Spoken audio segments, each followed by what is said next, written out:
الحمد لله رب العالمين والصلاة والسلام على أشرف الأنبياء المرسلين محمد وعلى آله وصحبه أجمعين من سار على نهجه واهتدى بهديه إلى يوم الدين أما بعد.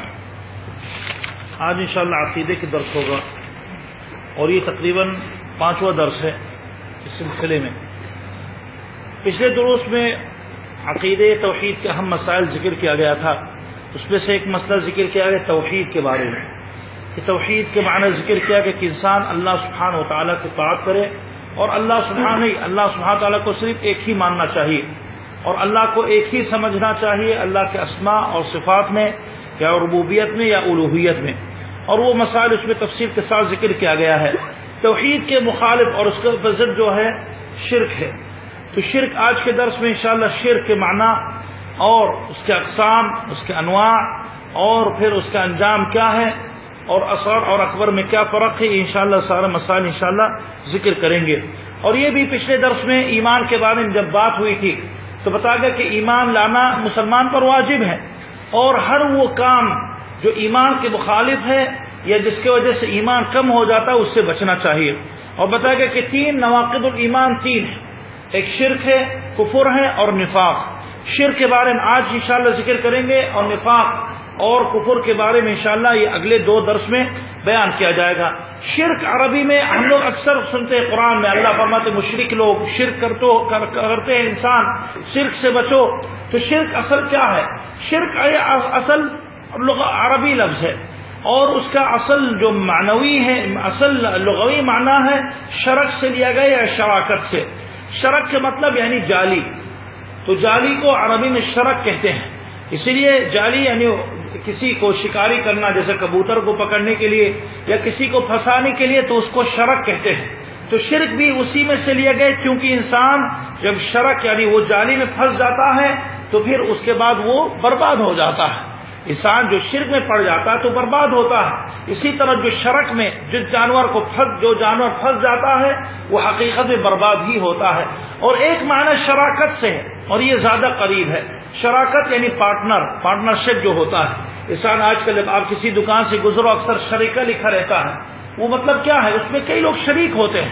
ہم لوگ اردو میں بھی استعمال کرتے ہیں کہ فلاں آدمی کے شریک ہے، یا بیوی کو کہتے ہیں شریک حیات، یعنی زندگی میں وہ شرکت آپ کے ساتھ کرتی ہے، آپ کے ساتھ وہ زندگی گزارتی ہے. دکان میں مالک میں کئی شریک ہوتے ہیں. تو یہ شرک اسی سے لیا گیا کیونکہ انسان اللہ سبحانہ و تعالیٰ کے ساتھ کسی اور کو اپنی زندگی میں لاتا ہے، اپنی زندگی میں عبادات میں اپنے اللہ سبحانہ تعالیٰ کے علاوہ کسی اور کو مانتا ہے. تو اس لیے کہا گیا کہ انسان شرک میں پڑ گیا ہے. یہ لغوی معنی ہے. لیکن علماء عقیدہ اس کا تعریف کرتے ہیں ایک جامع تعریف اور سب سے بہتر تعریف یہ ہے هو اتخاذ شریک للہ، کہ اللہ سبحانہ و تعالیٰ کے ساتھ شریک ٹھہرانا. کس چیز میں؟ فی عبادت عبودیت میں، اللہ کی یعنی الوہیت میں، ربوبیت میں اور اسماء و صفات. یعنی انسان اللہ سبحانہ و تعالیٰ کے لیے جو خاص چیز ہے.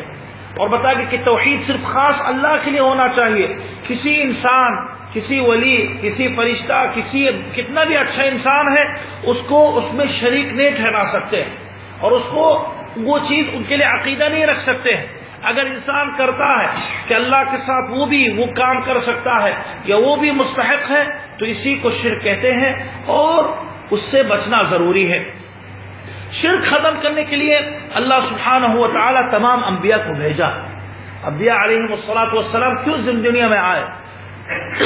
حدیث ابن عباس کی جو حدیث ہے کہ انبیاء علیہم سب سے پہلے نبی حضرت آدم علیہ السلام تھے اور حضرت آدم کے بعد 1000 سال تک، یعنی حضرت آدم کے بعثت کے بعد 1000 سال تک لوگ توحید پر تھے، شرک آپس میں نہیں تھا. انبیاء تو آتے رہے تاکہ وہ ان کو دین سکھائیں اور تاکہ توحید پر باقی رکھے. 1000 سال بعد دھیرے دھیرے شرک شروع ہوا. جب شرک شروع ہوا اور لوگ اللہ کو چھوڑ کر کسی اور کو ماننے لگے تو حضرت نوح علیہ الصلوۃ والسلام کو بھیجا گیا. حضرت نوح علیہ الصلوۃ والسلام 950 سال دعوت کی اور حضرت اس کے بعد اللہ سبحانہ تعالیٰ تمام مشرکوں کو غرق کر دیے. پھر ابن عباس کی جو روایت ہے کہ 500 سال یہ طوفان کے بعد 500 سال تک لوگ توحید پر تھے. پھر دوبارہ دھیرے دھیرے لوگ شرک میں پڑ گئے. تو شرک میں کیسے پڑ جاتے ہیں؟ یہ واضح ہے. کہ انسان کمزور ہے، جتنا اللہ سبحانہ و تعالی سے دور ہٹتا ہے اتنا ہی وہ پھنستا جاتا ہے غلط کاموں میں۔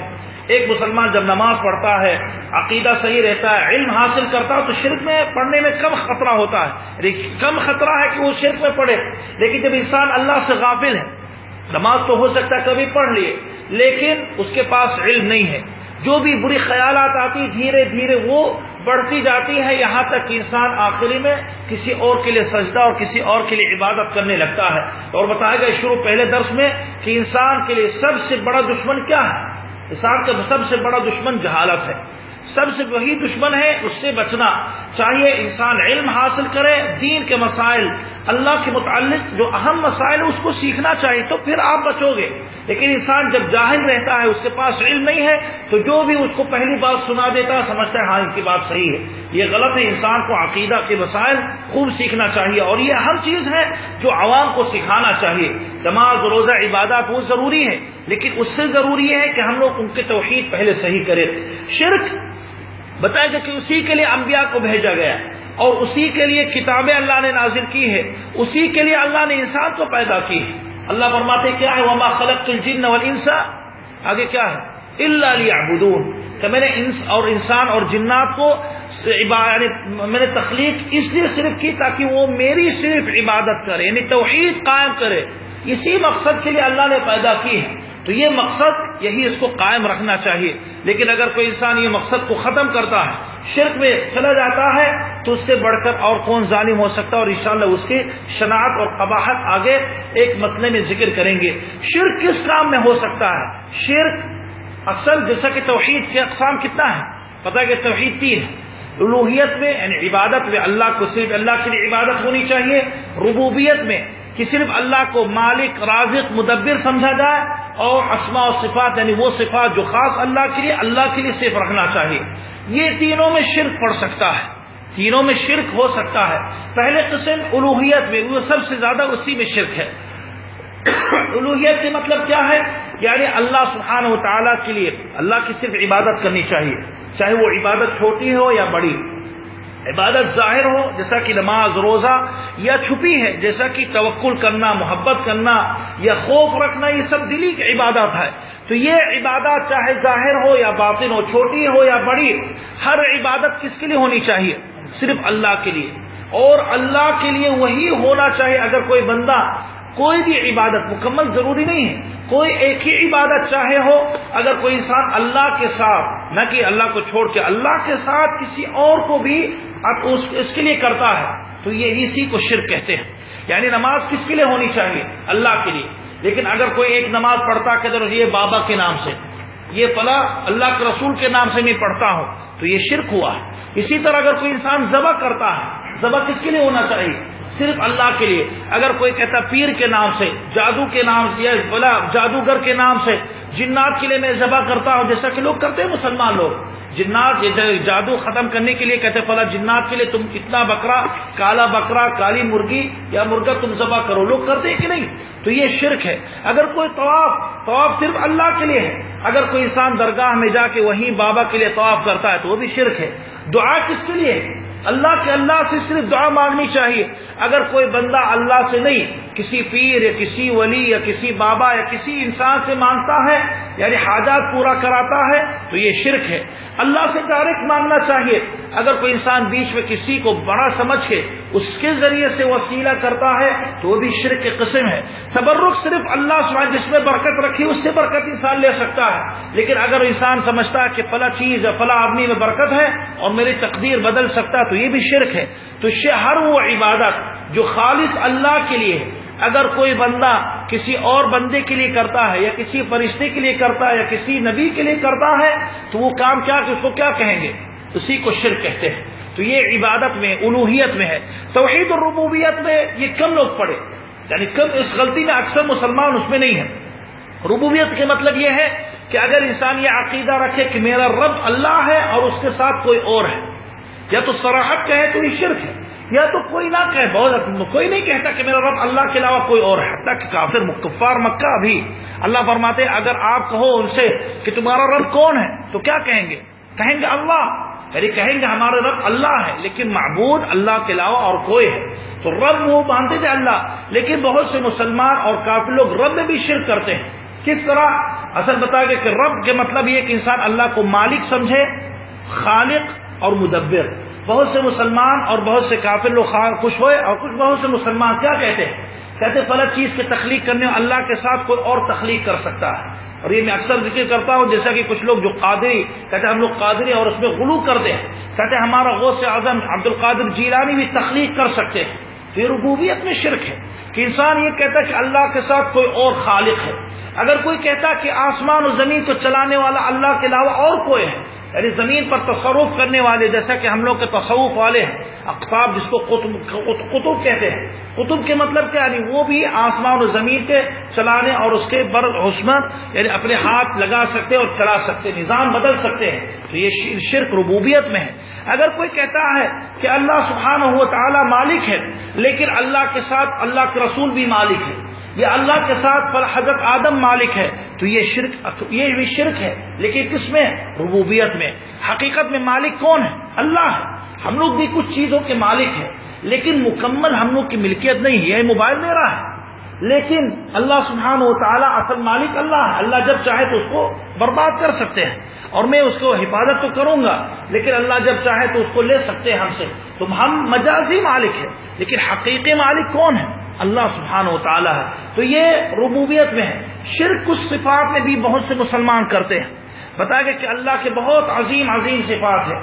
اگر کوئی انسان یہ صفات جو خالص اللہ کے لیے ہے، اگر کوئی بندہ کوئی کسی اور کے لیے رکھتا ہے جو خالص اللہ کی کچھ صفات یعنی کچھ صفات اللہ کے لیے وہ صفات ہیں اور بندے کے لیے بھی کچھ صفات ہے، لیکن بندہ اپنے حساب سے ہے اور اللہ کے لیے اپنے حساب سے ہے۔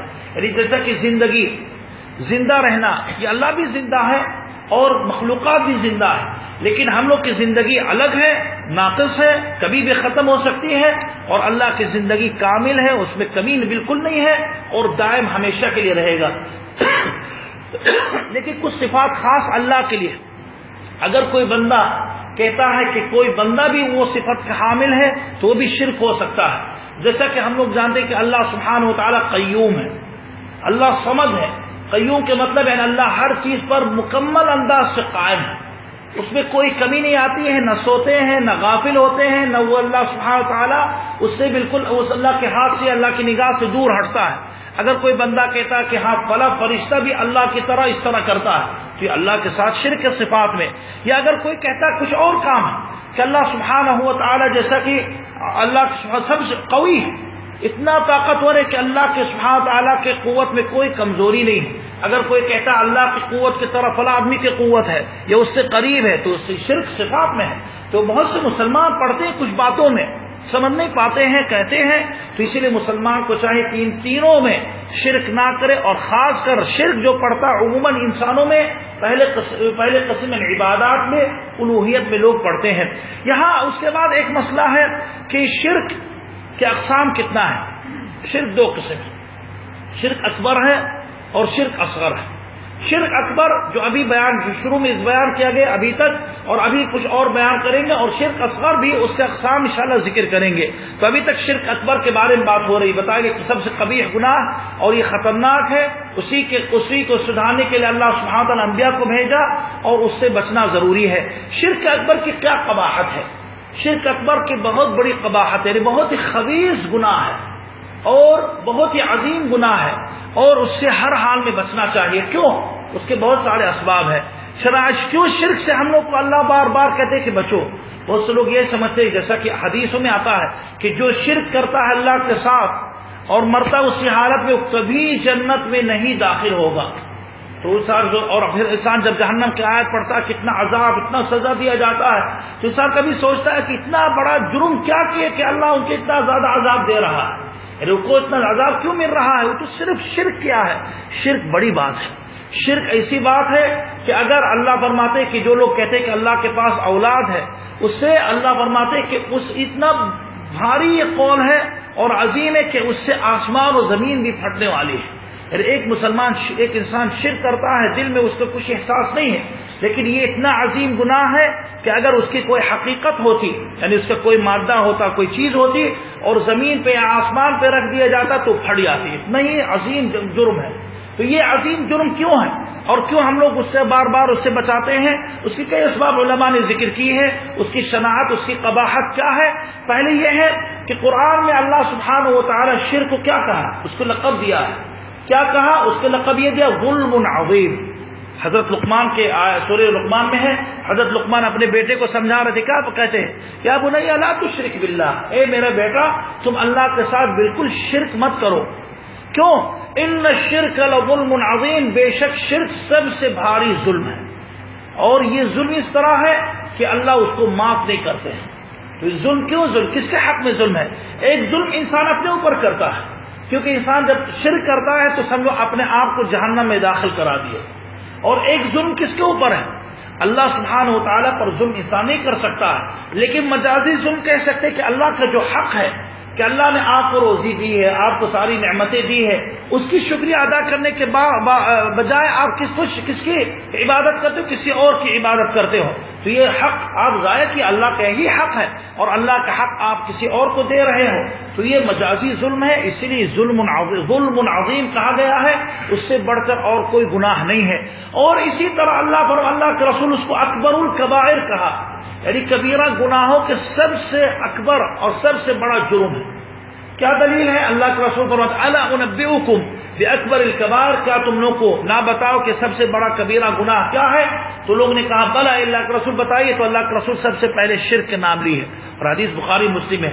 تو اس لیے شرک کرنا سب سے بڑا ظلم ہے اور سب سے بڑا گناہ ہے. اور اللہ سبحانہ و تعالی یعنی اللہ کے حق میں وہ بہت ہی بھاری ہے اور اللہ وہ قبول کبھی، یعنی اللہ سبحانہ و تعالیٰ کے حق ضائع ہوتا ہے، اللہ اس میں معاف نہیں کرتا ہے. دوسرا یہ سبب ہے کہ یہ شرک کرنے میں حقیقت میں انسان اللہ کو گالی دیتا ہے. یعنی جو شرک کرتا ہے اگرچہ وہ زبان سے یا دل سے نہیں کہتا ہے، لیکن حقیقت میں اس میں اللہ پر تہمت انسان لگاتا ہے. کیا تہمت لگاتا ہے؟ کہ اللہ ناقص ہے، اللہ مستحق نہیں ہے عبادت کے. وہ کس طرح؟ علماء یہ ذکر کرتے ہیں کیونکہ انسان جب اللہ کو چھوڑ کر، مثال میں اکثر دیتا ہوں، اکثر لوگ یہی کرتے ہیں، انسان بیمار ہے، ہم لوگ یہی ہوتا ہے انڈیا پاکستان اور پوری دنیا میں، انسان بیمار ہے، بہت ہی بڑی بیماری ہے. انسان کیا کرتا ہے؟ پہلے اللہ سے دعا مانگتا ہے کہ اللہ میں بیمار ہوں، روتا ہے، قیام نماز خوب پڑھتا ہے اور خوب دعا مانگتا ہے. جب وہ دیکھتا ہے کہ میری بیماری کم نہیں ہو رہی تو کیا کرتا ہے؟ اللہ کو چھوڑ کر کس کے پاس جاتا ہے؟ پھر پیروں کے دربار میں پہنچ جاتا ہے. صحیح کہ نہیں؟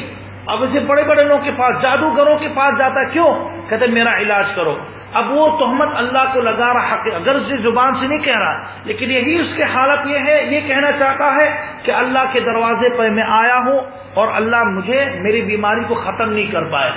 اب میں ایسے آدمی کے پاس، ایسے لوگوں کے پاس جاؤ جو لوگ کر سکتے ہیں. تو حقیقت میں اللہ کے لیے ایک تہمت ہے. انسان جو ایمان رکھتا ہے مکمل اللہ پر، وہ کبھی اللہ سبحانہ و تعالیٰ کے دروازے سے نہیں ہٹتا ہے، ہمیشہ اللہ سے لو لگا کے مانگتا ہے. اللہ کے وعدے میں کوئی کمی نہیں ہے. کمی کس میں ہے؟ ہم لوگ کے دعا میں. یعنی انسان اللہ فرماتے کہ تم لوگ، اللہ پر وقال ربکم ادعونی استجب لکم، اللہ فرماتے کہ تم لوگ مجھ سے دعا مانگو، مجھ سے مانگو، میں تمہاری دعا قبول کرتا ہوں. اللہ یہ وعدہ کرتے ہیں. تو بندہ ایک آتا دعا کرتا، کیوں اس کی دعا نہیں قبول ہوتی ہے؟ تو کیا استغفر اللہ عاجز ہے؟ اس کی دعا نہیں قبول کر سکتے ہیں، لیکن کیوں نہیں کی؟ غلطی کس میں ہے؟ اللہ سبحانہ کے وعدے میں نہیں، غلطی ہم لوگ کے فعل میں. ہو سکتا ہے کہ میں نے ایسے غلطی کی ہے جس کی وجہ سے اللہ سبحانہ تعالیٰ معاف نہیں کرنا چاہتا ہے. یا یہ ہو سکتا ہے کہ یہ دعا میں مانگتا ہوں، اس چیز کی دعا مانگتا ہوں اور ہٹانے سے میرے لیے خیر نہیں بلکہ میرے لیے کیا ہے؟ نقصان دہ. کتنا انسان کسی چیز کے لیے دعا کرتا ہے، روتا ہے، اور جب ملتا ہے وہ چیز مل جاتی تو انسان نقصان میں پڑ جاتا ہے. یہ مثال دیتا ہوں. ایک بندہ جیسا کہ آیا بھائی پریشان ہے کہ دعا خوب بیچارہ کرتا ہے، گاڑی کا ٹرائی دیتا ہے، گاڑی لیسن پانے کے لیے کتنا نہیں ہم لوگ ٹرائی دیتے ہیں. انسان روتا ہے، 10 بار ہو گئے، 11 بار، 12 بار، 13 بار، کتنا بار ہوا، اور دعا خوب مانگتا ہے اللہ سے کہ اللہ مجھے پاس کرا دو. اب یہی بندہ جیسا کہ پاس ہوا، 1 مہینہ نہیں گزرا کہیں ایکسیڈنٹ کر دیا، اس کا ہاتھ پاؤں ٹوٹ گئے. تو یہ بندہ کیا سوچتا ہے؟ پہلے سوچتا تھا کہ اللہ سبحانہ تعالیٰ دیکھو اللہ تو میری دعا نہیں قبول کرتے، اللہ مجھے یاد نہیں کرتے ہیں، اس طرح تہمتیں لگاتا ہے. اور جیسا کہ وہ ایکسیڈنٹ کیا تو کیا تمنا پہلے کرتا ہے، کاش مجھے لیسن نہ ملتا تو اچھا ہوتا. تو اسی لیے اللہ جو کرتا ہے بہتر کرتا ہے. انسان نہیں جانتا کہ یہ ہم دعا تو کریں گے، مانگیں گے، ہم اپنے علم کے طور پر میں مانگتا ہوں، لیکن اللہ سبحانہ وتعالی اپنے حکمت کے طور پر آپ کو دیتے ہیں. اگر اللہ کو پتا ہے کہ آپ کے لیے مناسب ہے تو دیں گے، ہو سکتا ہے مناسب نہیں ہے تو اللہ سبحانہ وتعالی ابھی نہیں دے رہے، جب مناسب ہوگا تو دیں گے. تو اسی لیے جو اللہ پر ہمیشہ بھروسہ اچھا رکھتا ہے تو ہمیشہ اللہ کے قریب رہتا ہے، کبھی اللہ کو نہیں چھوڑتا ہے. اور جو شرک کرتا ہے، اللہ کے ساتھ کسی اور کو مانتا ہے، تو حقیقت میں یہ سمجھتا ہے کہ اللہ میرے لیے کافی نہیں ہے، اس لیے 2-3 لوگ کو اور لینا چاہیے. انسان جب کسی کام کے لیے جاتا ہے، اگر ایک دوست مضبوط قوی ہے، اس کا کام پورا کرتا ہے تو اسی کو صرف لے جاتا ہے. لیکن اگر وہ سمجھتا ہے کہ کام اتنا بھاری اور یہ کمزور ہے تو 2-3 کو لے جائے گے. تو یہ بھی مثال اس طرح ہے. اسی طرح شناعت قبح شرک یہ بھی ہے نمبر 3 کہ انسان اللہ سبحانہ وتعالی کی مشابہت مخلوق سے کرتا ہے. اللہ خالق ہے اور مخلوق کون ہے؟ باقی کائنات مخلوق ہے. انسان جب اللہ کی عبادت تو کرتا ہے، اللہ کے لیے سجدہ اور نماز سب کچھ کرتا ہے، پھر کسی بندے کو بھی اس کے لیے بھی کرتا ہے، تو حقیقت میں دونوں کو ساتھ میں کر دیا کہ نہیں؟ اور انسان شرک کرتا ہے، نہیں اللہ سبحانہ وتعالی اور مخلوق کے درمیان برابری اس نے کی ہے. اور مسلمان بہت اس طرح ہے، مسجد میں تو نہیں آئیں گے، اللہ کے لیے عبادت نہیں کریں گے، لیکن عرسوں میں اور درگاہوں میں پہنچتا رہے گا، اللہ سے دعا مانگتا ہے، لیکن کبھی اپنے بھی معبودوں کو بھی نہیں چھوڑتا ہے، بلکہ اس کے کبھی حصہ کچھ دیتا ہے. تو یہ شرک ہے. انسان جب کرے تو خالص اللہ کے لیے کرے. ایک اسی طرح یہ شناعت شرک یہ بھی ہے کہ یہ گناہ اس طرح ہے جو کبھی معاف نہیں ہوتا ہے. ابھی کچھ ذکر کیا گیا ہے، اللہ کے رسول اللہ فرماتے ہیں ان اللہ لا یغفر ان یشرک بہ، کہ بے شک اللہ سبحانہ وتعالی کبھی معاف نہیں کرتے کہ اس کے ساتھ شرک کیا جائے. اور پھر وَيَغْفِرُ مَا دُونَ ذَلِكَ لِمَن يَشَاءُ، اور اس کے علاوہ تمام گناہوں کو اللہ معاف کرتے اگر اللہ چاہیں گے. یعنی اگر کوئی بندہ شرک نہیں کرتا ہے، اور یہ پچھلے درس میں ذکر کیا گیا کہ وہ بندہ کو اللہ قیامت کے دن لایا جائے گا، اس کی کتنا کتابیں ہیں؟ 99 تقریباً کتابیں ہیں، رجسٹر جو نیکیاں برائیاں لکھی جاتی ہیں 99 ہیں. وہ کتنا اس کی نگاہیں جہاں پہنچتی ہے اتنی ہی بھری ہوئی، یہ بڑی بڑی کتابیں ہیں. جب لایا جائے گا تو کہے گا، اللہ سبحانہ تعالیٰ جب پوچھیں گے تو وہ اعتراف کرے گا کہ میں نے ساری گناہیں میں نے کی. یعنی وہ مایوس ہو کے آتا کہ مجھے جہنم میں جانا ہے. تو اللہ پوچھیں گے کہ تمہارے پاس کوئی نیکی ہے کہ نہیں؟ کہتا ہے اللہ میرے پاس کچھ بھی نہیں. تو اللہ فرمائیں گے نہیں، تمہارے ساتھ ظلم نہیں کیا جائے گا، اس کی جو نیکی ہے اس کو لے کر آؤ.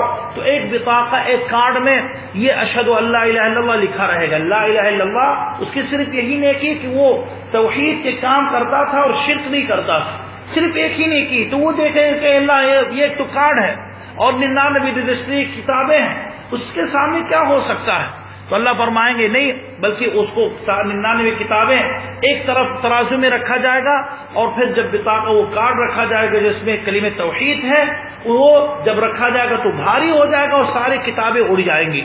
تو یہی حقیقت ہے کہ انسان جب توحید کرتے رہتا ہے، شرک نہیں کرتا ہے، کتنا بھی گناہ کرتا ہے، اس کا مطلب نہیں کہ کرو، لیکن کتنا بھی اگر کوئی کرتا اور شرک نہیں کرتا ہے تو ضرور آخری میں وہ نجات پائے گا. جہنم میں تو ہزاروں سال ہو سکتا جائے، لیکن آخری میں تو نجات پائے گا. لیکن جو شرک کرتا ہے، اگر دنیا میں ہمیشہ صرف اللہ اللہ کرتا ہے، عبادت کرتا ہے اور شرک بھی کرتا ہے، تو وہ ایک بھی کبھی وہ جہنم سے نہیں نکلنے والا ہے، بلکہ کہا جائے گا ہمیشہ کے لیے جہنمی بن جائے گا. اسی لیے اللہ سبحانہ تعالیٰ، اللہ کے رسول اللہ فرماتے ہیں کہ شرک کرنے والے کے گناہ کبھی معاف نہیں ہوتا ہے.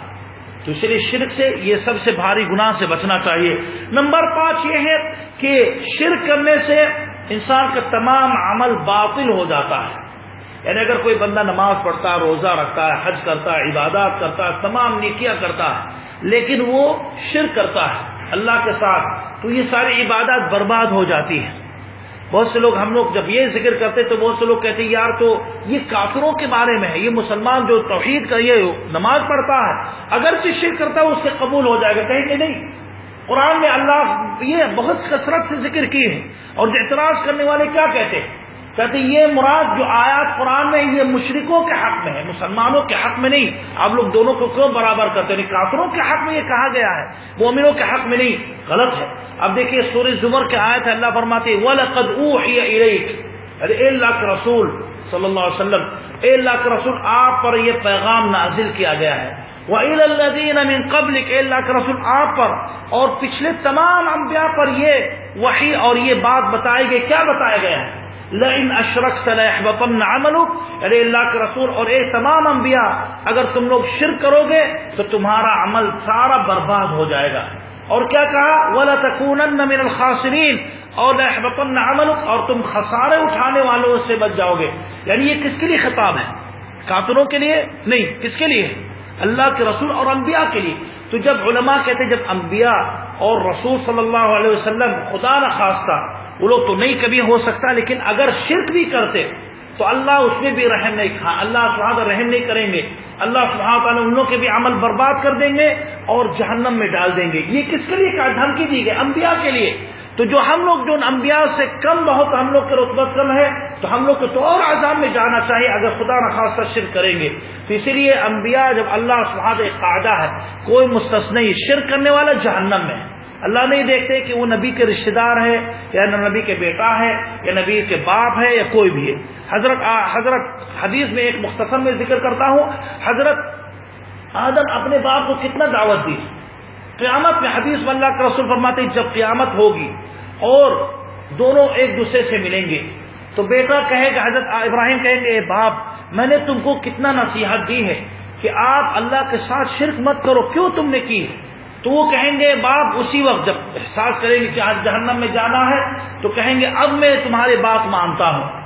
تو حضرت ابراہیم خوش ہو جائیں گے اور فوراً اللہ کی طرف جائیں گے، کہیں گے اے اللہ میرا باپ یعنی توحید یعنی ایمان لانا چاہتے ہیں اور تو نے یہ وعدہ کیے کہ مجھے کبھی رسوا نہیں کرو گے آخرت میں، اور اس سے بڑھ کر کیا رسوا ہو سکتا ہے کہ میں جنت میں جاؤں اور میرا باپ جہنم میں.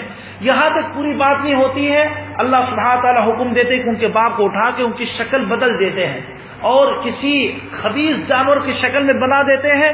تو پھر کہا جائے گا ابراہیم اپنے نیچے دیکھو تو دیکھیں گے ان کے والد خون میں پڑے ہوئے، یعنی پورے بدن سے اس کا خون بہ رہا ہے اور جانور کی شکل میں اس طرح جہنم میں پڑا ہوا. یعنی پوری بات اللہ ان کی حضرت آدم کے حضرت ابراہیم کی پوری بات نہیں سنیں گے کہ آپ التجا کر رہے ہو چلو پورے سن لو، پھر اس کے بعد کہوں آپ سے جواب. اللہ سبحانہ اس سے پہلے اس کو جہنم میں پھینک دیتے ہیں. تو اسی لیے یہاں رحم اللہ نہیں کریں گے. جو شرک کرتا ہے وہ جہنم میں، چاہے وہ نبی کے والد ہے یا بیٹا ہے یا بیوی ہے یا شوہر ہے، یہ سب نہیں چلتا. یہ دنیا میں چلتا ہے کہ میرا بیٹا، انسان اگر کوئی نیک صالح انسان ہے اس کا بیٹا غلطی کرتا ہے تو سب لوگ کہتے ہیں اس کے باپ نیک صالح چھوڑ دو، لیکن آخرت میں یہ سب باتیں نہیں چلتی ہے. تو اسی لیے شرک کی وجہ سے انسان کے تمام عمل باطل ہے اور یہ بھی ہے کہ ہمیشہ کے لیے وہ جہنم میں ہے. نمبر 6 کہ ہمیشہ کے لیے جہنم میں جاتا ہے. حضرت اللہ فرماتے ہیں انہ من یشرک باللہ، حضرت عیسیٰ کی یعنی زبان پہ حضرت عیسیٰ اپنے قوم کو سمجھا رہے تھے. اللہ فرماتے ہیں انہ من یشرک باللہ فقد حرم اللہ علیہ الجنہ، کہ جو اللہ کے ساتھ شرک کرتا ہے اللہ اس پر جنت حرام کر دیتا ہے. یعنی وہ جنت کی خوشبو نہیں پاتا ہے، نہ جنت کو دیکھے گا، نہ وہ قریب آئے گا اور کبھی بھی جنت میں نہیں جائے گا. کیوں؟ شرک کی وجہ سے. اور نمبر 7 اور آخر یہی ہے کہ دنیا میں جو مشرک ہوتا ہے اس کے خون اور مال حلال ہے، لیکن حلال مطلب نہیں کسی کافر کو اٹھا کے تم قتل کر دو. یعنی مطلب نہیں یہ ہے کہ اگر وہ مسلمانوں کے ساتھ عہد و پیمان نہیں ہے، نہ وہ مسلمان کی حمایت میں ہے بلکہ مسلمان کے خلاف کچھ کرتا ہے، تو پھر اس کے خون اور مال کی حفاظت نہیں ہے. اللہ کے رسول فرماتے ہیں امرت ان اقاتل الناس حتی یقولوا لا الہ الا اللہ، کہ مجھے حکم دیا گیا کہ میں لوگوں سے جہاد کروں یہاں تک کہ وہ لا الہ الا اللہ کہہ دیں. اگر وہ کہہ دیتے ہیں تو ان کے دماغ، ان کے خون، ان کے مال سب کچھ محفوظ ہو جاتا ہے. تو یہ مسلمان کتنا بھی غلط کام کرتا ہے اس کی جان اور مال محفوظ ہو جاتے ہیں اگر وہ ایمان لاتا ہے. اور اگر شرک میں پڑ جاتا ہے تو پھر ردت کے حد اس پر نافذ کیا جائے گا. یہ شرک کی قباحت اور اس کے خطرناکی اور اس کی برائی جو اللہ سبحانہ قرآن میں اور اللہ کے رسول صاحب جو سنت میں ذکر کی، یہ شرک اکبر ہے. اب اس کے بعد یہاں دوسرا قسم ذکر کریں گے شرک اصغر. شرک اصغر کس کو کہتے ہیں؟ چھوٹا شرک. چھوٹا شرک اس لیے، لیکن چھوٹا شرک کا مطلب یہ نہیں کہ انسان کرے. چھوٹا شرک کبیرہ گناہ ہے. ہم لوگ جانتے ہیں کہ کبیرہ کئی قسم ہے. کبیرہ جو ایک صغیرہ گناہ جو چھوٹے چھوٹے ہیں، اس پہ انسان نماز پڑھتا ہے، وضو کرتا ہے، روزہ رکھتا ہے، حج کرتا ہے تو وہ معاف ہو جاتا ہے. لیکن جو کبیرہ گناہ ہے وہ کبھی اس طرح نہیں معاف ہوتے الا کہ خالص توبہ سے، خالص توبہ کرنے سے وہ کبیرہ گناہ معاف ہو جاتا ہے. اور شرک اس طرح ہے وہ بھی توبہ سے معاف ہوتا ہے، لیکن وہ سب سے بڑھ کر ہے، اس کی وجہ سے انسان اسلام سے نکل جاتا ہے. شرک اصغر بھی کبیرہ گناہ ہے، لیکن اس کے وجہ سے انسان کیا ہے، اس کے وجہ سے انسان اسلام سے خارج نہیں ہوتا ہے، لیکن وہ سمجھو آدھے راستے پر ہے. ہم لوگ اگر یہ کہیں گے ایک راستہ ہے، اس کے شروع میں ایمان کا راستہ ہے اور آخر میں شرک ہے. جو شرک اصغر کے مرتکب سمجھو وہ بیچ میں ہے، ایمان سے بھی قریب ہے اور شرک سے بھی قریب ہے. کبھی بھی داہنے طرف جا سکتا ہے اگر توبہ کرتا ہے، اور اگر وہ اس گناہ کو عادی سمجھتا ہے، اہتمام نہیں کرتا، تو کبھی کبھار وہ شرک اکبر میں ضرور پڑ جائے گا. اسی لیے اللہ کے رسول نے شرک اصغر کہا ہے، اس سے بچو. لیکن اسی حالت میں اگر کوئی مرتا ہے تو پھر وہ جہنم میں مخلد نہیں ہوتا. تو شرک اصغر دو قسم ہے. علماء تفصیل کے طور پر ذکر کرتے دو قسم ہیں، ایک ظاہری ہے اور ایک باطنی ہے.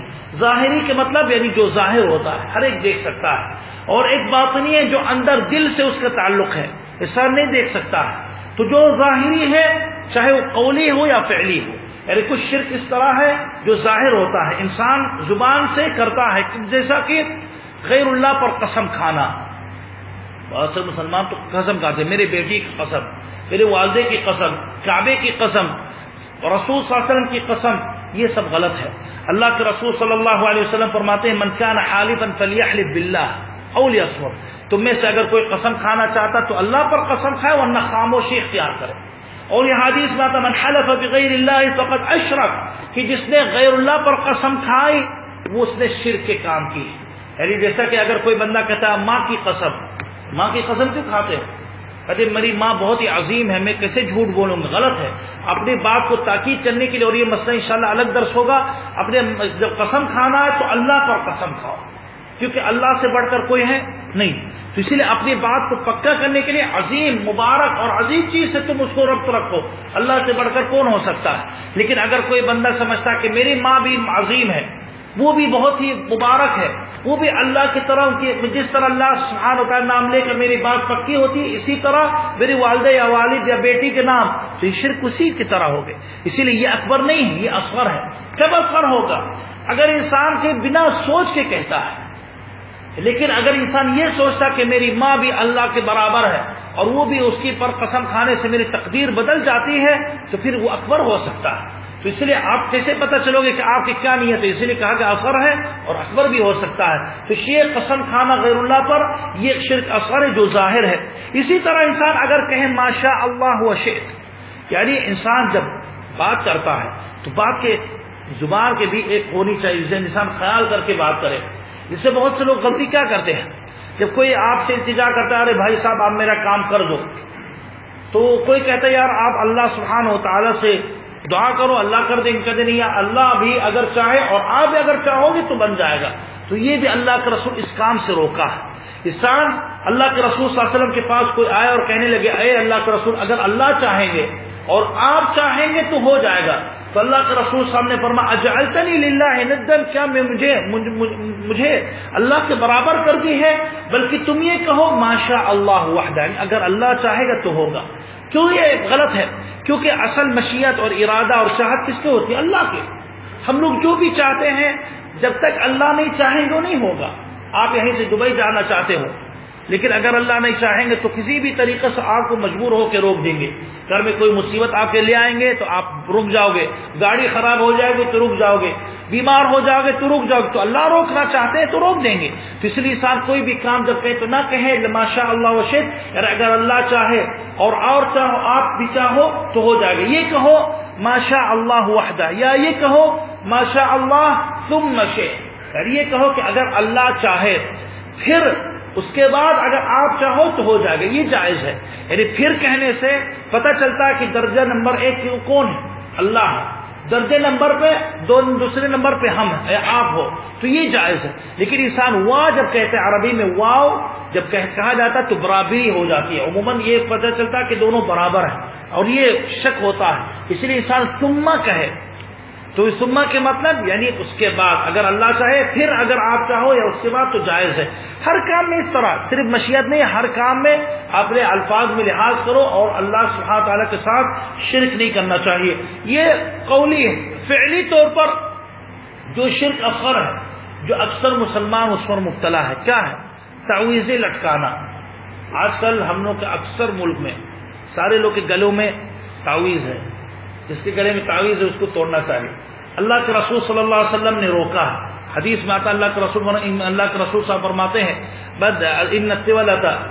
ان التمائم والتولۃ شرک، کہ تمیمہ یہ جو تعویذیں جو بھی لٹکائی جاتی سب شرک ہے۔ لیکن علماء اس میں تفصیل کرتے ہیں، اگر کوئی بندہ یہ لٹکاتا ہے اور اس میں قرآن کی کچھ آیات رکھتا ہے یا قرآن پڑھ کے اس پہ لگاتا ہے، تو اگر یہ سمجھتا ہے کہ اللہ شفا دیں گے لیکن یہ ایک ذریعہ ہے، یہ پہنوں گا تو اللہ سبحانہ وتعالی اس کے ذریعے سے مجھے دیں گے، تو یہ شرک اصغر ہوا۔ لیکن اگر یہ کوئی سوچتا ہے، جیسا کہ بہت سے لوگ پہنتے ہیں کہ نہیں یہی مجھے بچاتا ہے، اور یہ بہت سے لوگ کرتے ہیں، جو لوگ پہنتے ہیں کیا کرتے ہیں، جب توڑ دیتے ہیں تو کہتے ہیں یار بیماری آ جائے گی، کیوں؟ یہ ٹوٹ گئے، یہ تو کیسے یہ بچاتا ہے، تو اس کا عقیدہ اس میں لگ جاتا، اور یہ شرک ہے، اسی لیے اس سے بچنا چاہیے۔ افسوس کی بات، ہم لوگ کے گھروں میں، ہم لوگ کے مسجدوں میں لوگ کتنے لوگ آتے ہیں، سب کے گلے میں تعویذ ہے، جب توڑو یا حکم دو تو فوراً بعد گھما دیتے ہیں، کہتے ہیں یار امی نے پہنائی ہے، ابو نے پہنائی ہے، پتہ نہیں میں نے اس طرح شوق میں پہنی ہے۔ یا جھوٹ مت بولو، غلط ہے۔ اور اگر آپ کا عقیدہ ہے کہ یہ بچاتا ہے تو شرک اکبر ہے، اور اگر آپ سوچتے ہو کہ یہ نہیں بچاتا، اللہ بچاتے لیکن اس کے ذریعے سے اللہ بچائیں گے، تو یہ شرک اصغر ہے۔ اور عموماً انسان جب شروع میں پہنتا ہے تو یہ سوچتا ہے کہ اللہ بچاتے لیکن یہ ذریعہ ہے، لیکن جب انسان سوچتا ہے، جب دیکھتا ہے کہ یہ موجود ہے تو میں بچ جاتا ہوں، تو دھیرے دھیرے اس پر اس کا عقیدہ پکا ہو جاتا ہے، اور یہی لوگ پہناتے ہیں اپنے بچوں کو۔ میں نے خود ایک بار اسکول میں کئی سال تک پڑھا ہے، بہت پہلے بچے اس طرح پہنے رہتے تھے، ایک بچے کے جیسا کہ میں پکڑتا ہوں توڑنے کے لیے تو رونے لگتا تھا، اور کہتا امی کہتی ہے، ابو کہتا کہ اگر یہ توڑ دو گے تو تم بیمار ہو جاؤ گے، توڑ دو گے تو پھر تمہیں شیطان آ جائے گا، جنات آ جائیں گے، تو پریشان ہو جاؤ گے۔ تو دیکھیے کس طرح بچوں کو تربیت دیتے ہیں، بچوں کو یہ آپ یہ کہو بچے سے کہ بچہ آپ اللہ پر بھروسہ کرو، جہاں بھی ڈر لگے، جہاں بھی کوئی بدماش آ جائے اللہ کے نام لے لو۔ لیکن ہم لوگ الٹا کہتے ہیں کہ نہیں یہ پہنو، توڑ دو گے تو خیریت نہیں ہے، تمہاری حالت بدل جائے گی، بیمار۔ تو بچہ یہی سمجھتا ہے کہ یہی مجھے بچاتا ہے، اسی لیے وہ بچہ رونے لگا۔ اسی بچے اس طرح بہت سے پہنتے ہیں اور ماں باپ سمجھاتے کہ یہی بچاتا ہے، تو یہ شرک اکبر ہوا۔ شرک اصغر کب ہے، یعنی چھوٹا شرک کب ہے؟ اگر انسان صرف پہنتا اور سمجھتا کہ اللہ ہی بچاتے ہیں، اور یہ تو ایک ذریعہ ہے۔ بہرحال یہ نہیں پتہ چلتا کہ میری سوچ کیا ہے، لوگ جو پہنتے ہیں بہت سے لوگ کہتے ہیں ذریعہ ہے، جو کہتے ہیں نہیں اس طرح یہی بچاتا ہے، تو شک ہوتا ہے، تو یہ شرک اکبر تک پہنچا سکتی ہے، تو یہ بھی اس سے بچنا ضروری ہے۔ شرک اصغر کی جو باطنی چیز ہے، جو اندرونی ہے، وہ اللہ کے رسول صلی اللہ علیہ وسلم نے ذکر کی ہے کہ اگر کوئی بندہ کوئی عبادت کرتا ہے اللہ کے لیے نہیں، کسی اور چیز کے لیے، اس کی نیت یعنی بھی دل میں کسی اور بات کے لیے وہ نیکی کرتا ہے، چاہے مال پانے کے لیے، پیسہ کمانے کے لیے، یا ریاکاری کے طور پر، یا دکھانے کے لیے ڈر کی وجہ سے، تو یہ شرک اصغر ہوا۔ کتنا لوگ نماز پڑھتے ہیں، عبادات کرتے ہیں، وجہ کیا ہے؟ یا ڈر کی وجہ سے پڑھتے ہیں کہ اگر نہیں پڑھوں گا تو گھر والے ہمیں کافر کہیں گے، تو یا کچھ لوگ پڑھتے ہیں نماز دکھانے کے لیے، عبادت خوب کریں، اچھے انداز سے کریں گے اور لوگ کو بتائیں گے۔ نماز میں لوگ کم کرتے ہیں لیکن باقی چیزوں میں بہت سے لوگ کرتے ہیں، جیسا کہ کوئی قربانی کرتا ہے تو فوٹو کھینچ کے لوگ کو بتاتا ہے، جب تک تعریف نہیں سنا تب تک خوشی نہیں ہوگی، اور دکھائیں گے تاکہ لوگ کہیں گے کہ قربانی اچھی ہے، ان کا یہ بہت ہی سخاوت والا صدقہ لوگوں کے سامنے کرتا ہے تاکہ لوگ تعریف کریں، تو یہ اللہ کے لیے آپ نے نہیں کی، تو یہ شرک ہوا ہے کس میں؟ نیت میں، یعنی آپ کے ارادے میں نیت، اور یہ چھپی ہوئی ہر ایک نہیں جانتا ہے۔ اگر کوئی اس طرح کرتا ہے تو اس کا عمل برباد ہوتا ہے۔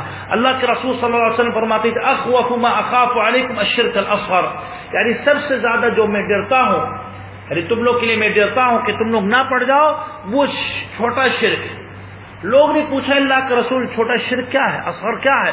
تو آپ نے فرمایا ریاکاری، ریاکاری یہ شرک اصغر ہے، انسان اصل اللہ کے لیے کرنا چاہیے لیکن بہت سے لوگ کرتے ہیں ان کو خوش کرنے کے لیے، ان کو دکھانے کے لیے، ان کے ڈر سے۔ اللہ کے رسول دوسری حدیث میں فرمایا تھا تعیس عبد الدینار، یعنی جو دینار کے عبادت کرتا ہے، دینار کے لیے کوئی نیکی کرتا ہے، یعنی وہ برباد ہوا. تو تعیس عبد الدرہم، درہم کی عبادت کرنے والا وہ بھی برباد ہے. اور تعیس عبد الخمیصہ، یعنی کوئی کپڑا یا کسی چیز یعنی پانی کے لیے جو کوئی کام کرتا ہے، اس کا غلام جو ہوتا ہے وہ تو برباد ہوا. تو اللہ کے رسول صلی اللہ علیہ وسلم پوچھا گیا کیسے؟ تو اللہ کے رسول فرمایا ان اعطی رضی وان لم يعط سخط، یعنی اگر اس کو دیا گیا ہے، یعنی وہ کام کرتا ہے، نیکی کرتا ہے یہ چیز پانے کے لیے، اگر دیا گیا ہے تو خوش ہوا، اگر نہیں دیا گیا ہے تو اللہ سے تھوڑی نیکی انتظار کر رہا ہے، وہ تو پریشان ہوتا ہے یا الٹے سیدھے باتیں کرنے لگتا ہے. اس ساتھ جب بھی نماز عبادت کرے تو صرف اللہ کے لیے، کسی مقصد اور نہیں ہونی چاہیے. لیکن بہت سے لوگ عادت کے طور پر اور دکھانے کے لیے، سنانے کے لیے، تعریف کمانے کے لیے کرتے ہیں اور دکھانے تو یہ غلط ہے. اس کے انسان اس کو اس سے نیکی نہیں ملے گی، بلکہ اللہ سبحانہ و تعالیٰ وہ عمل قبول ہی نہیں کریں گے. تو کیا فائدہ؟ انسان نماز پڑھتا ہے، روزہ کرتا ہے، ساری عبادات کرتا ہے اور آخری میں کچھ بھی اس کو نہیں ملتا. کیوں؟ کیونکہ وہ تعریف دنیا میں سن لی. حدیث میں اللہ کے رسول فرماتے اول ما تسعر الناس النار، یعنی قیامت کے دن سب سے پہلے جہنم کو بھڑکایا جائے گا 3 لوگوں سے. یعنی جہنم جب وہ جلایا جائے گا تو سب سے پہلے 3 لوگوں کو اس میں داخل کریں گے. کون لوگ ہیں؟ حدیث لمبی مختصر میں ذکر کرتا ہوں. اللہ کے رسول فرماتے ایک مجاہد ہے اور ایک صدقہ دینے والا ہے. ایک یعنی صدقہ لوگوں کو دیتا ہے اور ایک قرآن کی قرات کرتا ہے، لوگوں کو تعلیم دیتا ہے دین کے مسائل. اللہ ایک کو ایک لائیں گے. جب بہادر آدمی کو بلایا جائے گا تو کہیں گے آپ جو آپ نے جہاد کی ہے کس کام کے لیے کی ہے؟ تو وہ جھوٹ بولتا ہے کہ اللہ میں تیرے راستے کے لیے، تیرے دین کے لیے، تمہارے لیے میں نے کی ہے. تو اللہ فرمائیں گے تم جھوٹا ہو، کذب، تم جھوٹا ہو، تم بس اسی لیے کیے تاکہ لوگ کہیں بہادر آدمی ہے. اور لوگ تو بہادر کہہ چکے دنیا میں، تم کہ نہیں اجر مل گئے دنیا میں، اب تم کو میرے پاس کچھ نہیں، تو اس کو گھسیٹا جائے گا، جہنم میں پھینک دیا جائے گا. مالدار سے کہا جائے گا جو صدقہ خیرات کرتا تھا کہ تو نے اتنا کیوں کیے ہیں؟ تو کہتے ہیں تیرے راستے تیرے لیے اللہ نے میں نے کی ہے. تو اللہ فرمائیں گے جھوٹا ہو، تم اس لیے کی تاکہ لوگ تعریف کہیں اور کہیں کہ سخاوت والا آدمی ہے، اور تمہیں تعریف مل گئی، اب تم جہنم میں جاؤ. اور تیسرا آدمی کو لایا جائے گا جو لوگوں کو قرآن پڑھائے اور پڑھتا تھا. لوگ اس سے پوچھا کے جائے گا تو کیا کہے گا اللہ میں یعنی دین کی خاطر تیرے لیے میں نے یہ کام کی ہے. تو اللہ فرمائیں گے کہ تم جھوٹا ہو، تم اس لیے کہے تم نے قرآن پڑھی ہے اور پڑھائی ہے تاکہ لوگ تمہیں تعریف کرے کہ عالم کہے، قاری کہے. آج کل کتنا ہم لوگ کے مفتی لڑ رہے ہیں، جو مفتی سب چاہتے کہ میں میڈیا میں آ جاؤں، میری زیادہ تعریف ہو جائے. اگر زیادہ درس میں نہیں آتے تو ناراض ہوتا ہے، اور نہیں جاتا ہے اللہ کی جب بڑے محفل رہتا ہے، اور جب تک نہیں پیسہ ملتا ہے تب تک نہیں تقریر کریں گے. یہ تو دنیا کے لیے کر رہا ہے. تو اللہ فرمائیں گے کہ تم اسی لیے کیا ہے تاکہ تمہیں عالم کہا جائے یا قاری کہا جائے.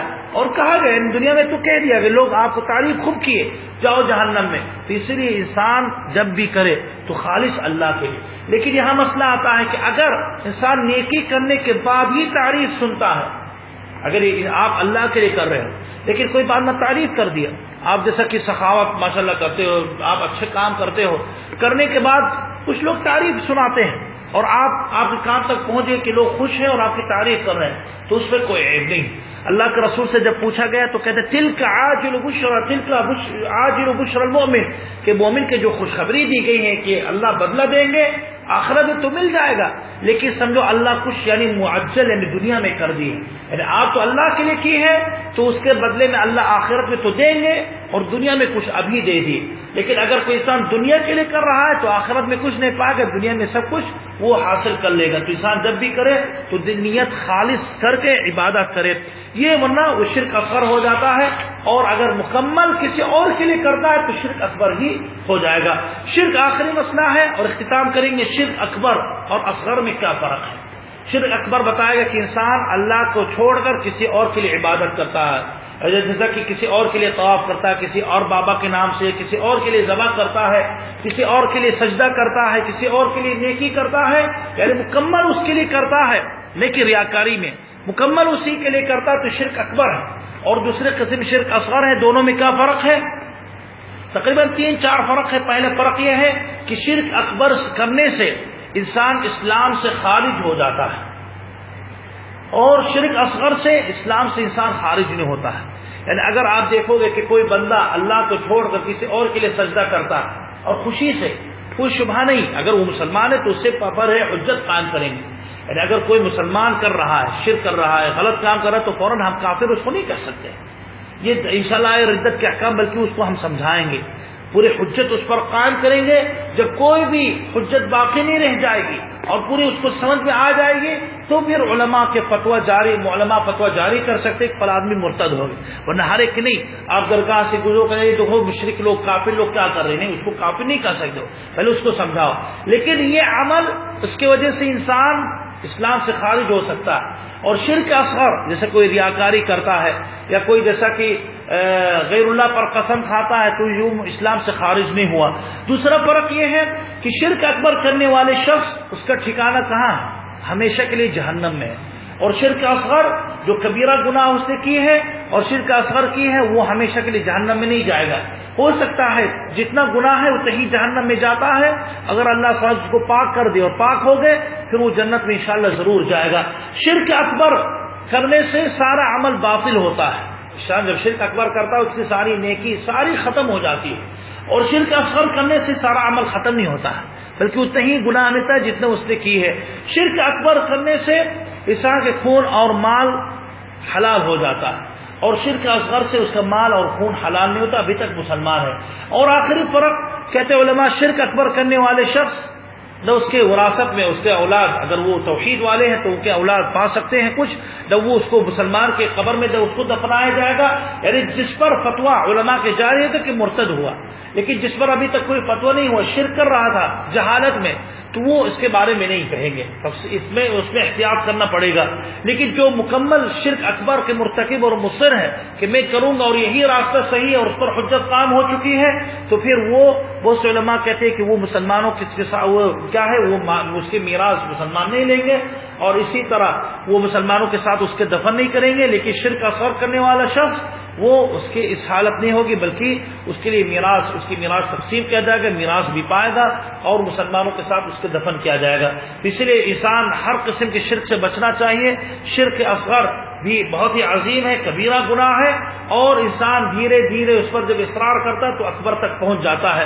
اور اکبر تک جب انسان پہنچ گیا اور اکبر کرتا ہے تو پھر وہ توبہ کرے، ورنہ اگر اسی حالت میں مرتا ہے تو اس کے لیے کبھی معاف اللہ نہیں کریں گے، وہ جہنم سیدھا جائیں گے اور عذاب پائیں گے قبر پہ بھی اور آخرت میں بھی اللہ سبحانہ وتعالی اس کو عذاب دیں گے.